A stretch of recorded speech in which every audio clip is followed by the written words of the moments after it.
இத்தினோண்டு காயில இவ்ளோ சமாச்சாரம் இருக்கா? இது தெரிஞ்சிருந்தா டெய்லி சாப்பிட்டுருக்கலாமேன்னு தோணுதா?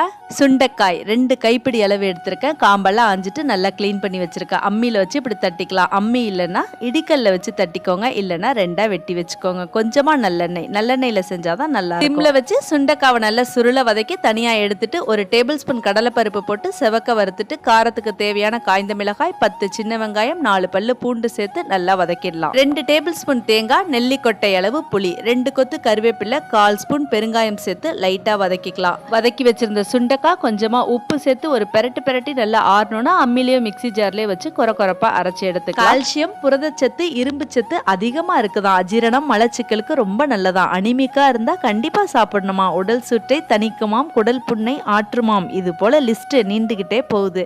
அதனால சுண்டைக்காய் இனிமே எங்க பார்த்தாலும் வாங்கி சமைக்கிறோம். இந்த துவையில நான் ட்ரை பண்ண போறேங்கிறவங்க கமெண்ட்டை போட்டு லைக்கை தட்டுங்க.